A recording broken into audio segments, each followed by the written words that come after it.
정치권에선 전국민 재난지원금 논의가 본격화하고 있습니다. 여당인 민주당이 연일 불씨를 지피고 있는데요. 야당은 4월 선거를 의식한 것 아니냐고 반발하고 있습니다.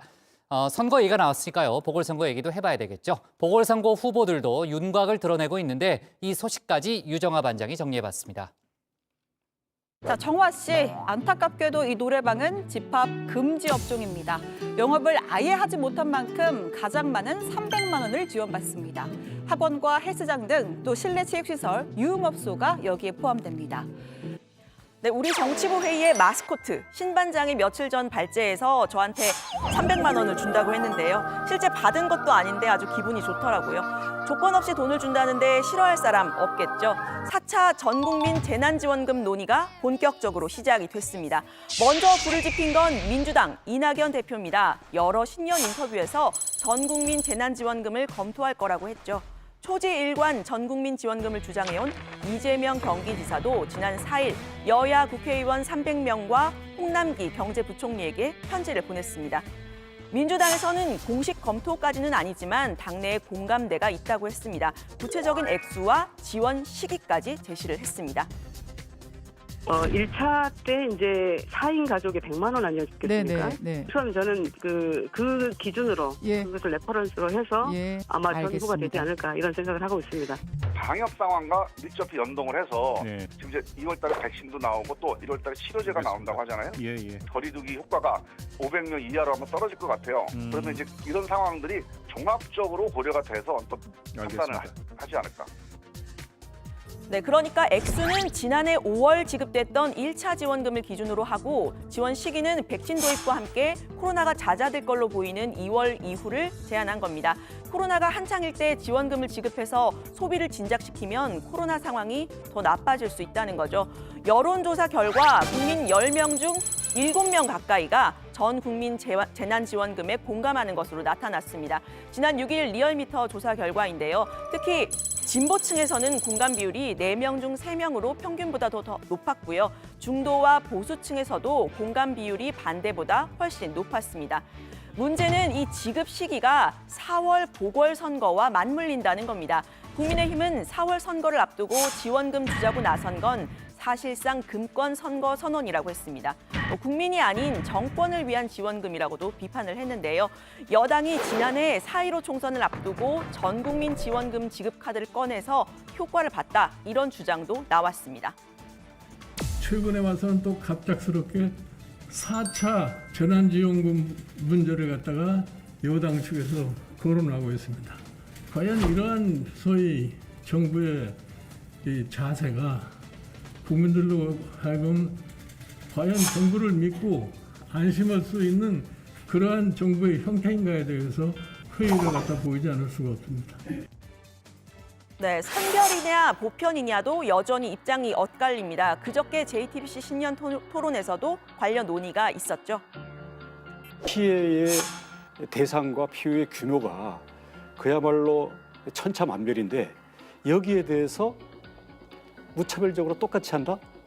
그것은 물론 받아서 기분 나빠하는 사람은 없을지 모르겠지만 그것은 소비 진작을 위한 것이고요. 우선 급한 것은 생존, 산업 기반과 생존의 기반을 지키는 것이 우선이다. 1차 지원을 하고 난 다음에는 저소득층의 소득이 더 많이 늘어났고요. 2차 지원한 후에는 보니까 고소득자들의 소득이 더 많이 늘고 저소득자의 소득이 더 줄어들었다는 거예요. 그러니까 이게 선별이 정확하게 안 된다는 문제가 있는 겁니다. 네, 뜨거운 감자 전국민 재난지원금에 대해선 들어가서 더 자세히 얘기를 해보기로 하고요. 이번엔 4월 재보선입니다. 이 4월 재보선의 시계도 빠르게 흐르고 있습니다. 국민의힘에서는 오늘 오세훈 전 서울시장이 출마를 선언했습니다. 그런데 이 출마 선언 자리에서 출마하지 않겠다는 얘기가 나왔습니다. 한번 들어볼까요? 저는 오늘 야권 단일화를 위해 안철수 후보님께 간곡히 제안하고자 합니다. 국민의힘 당으로 들어와 주십시오. 합당을 결단해 주시면 더욱 바람직합니다. 그러면 저는 출마하지 않고 야권 승리를 위해서 최선을 다하겠습니다.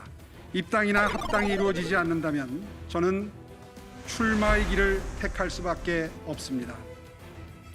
네, 출마 자체보다는 단일화의 필요성을 강조한 것으로 보이죠. 일종의 조건부 출마 선언인 셈입니다. 단일화의 키를 쥔 국민의당 안철수 대표는 이렇게 답했습니다.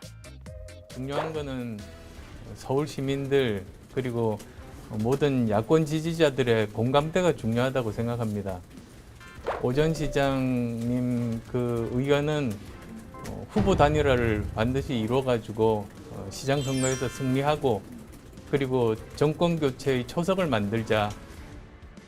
네, 안 대표는 어제 국민의힘 김종인 비대위원장을 만났다고 합니다. 그런데 새해 인사와 덕담만 나눴고 선거나 단일화 같은 민감한 논의는 없었던 걸로 전해집니다. 국민의힘 입당이냐, 양당 합당이냐, 아니면 제3지대 경선이냐, 혹은 3자 대결이냐, 변수는 무척 많고 또 힘겨루기는 계속될 것으로 보입니다. 또 다른 당 바깥의 야권 주자 금태섭 전 의원은 이렇게 말했습니다.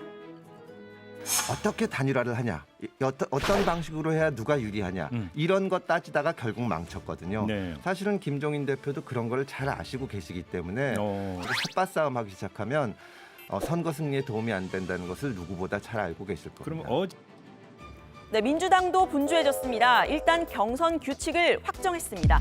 당비를 내는 권리당원의 투표와 일반 국민의 여론조사를 1대1로 반영을 한다는 거죠. 잠재적인 후보들도 출마를 여부를 빨리 결정하겠다고 했습니다.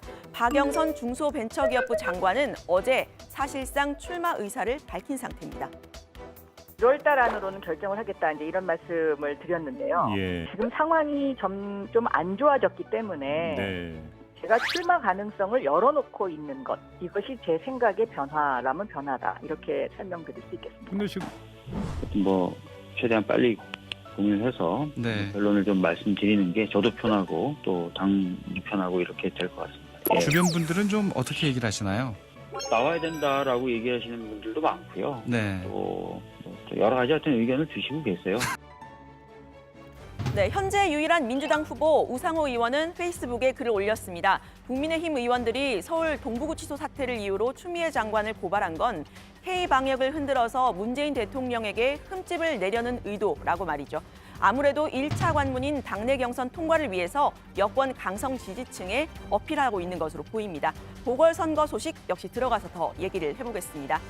이번에는 정치권 인사들의 과거를 돌아보는 유반장의 새 코너, 그때 그 사람들 가겠습니다. 오늘 제목은 서울시장 보궐선거 어게인 2011입니다. 10년 전인 2011년 당시 서울시장 보궐선거가 있었습니다. 이번 보궐선거에서 거론되는 분들 대부분이 당시 선거에서 모종의 역할을 했습니다. 먼저 오늘 출마 선언한 오세훈 전 시장, 당시 직을 걸고 무상급식 찬반 투표를 추진했다가 시장에서 물러났죠. 이후 나경원 전 의원이 후보로 나섰습니다. 현 여권, 당시 야권에서는 시민운동가였던 고 박원순 서울시장이 후보로 나섰었죠.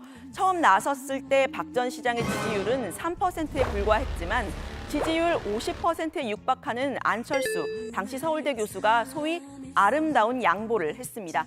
당시 민주당 후보였던 박영선 장관은 박원순, 당시 후보와 야권 단일화를 이뤄냈었죠. 그래서 꾸려진 박원순의 희망 캠프, 대변인은 우상호 의원, 또 캠프 멘토단엔 금태섭 변호사가 있었습니다. 10년이면은 강산이 변한다더니 지금 이제 여야도 바뀌고 단일화 구도도 많이 바뀌었네요. 당시 수습 기자였던 최종혁 반장과 저 류 반장, 매일 여기 캠프 사무실로 출근했던 건 안 비밀입니다. 오늘 발제 이렇게 정리합니다. 4차 전국민 재난지원금 현실화 하나, 빨라지는 4월 재보선 시계.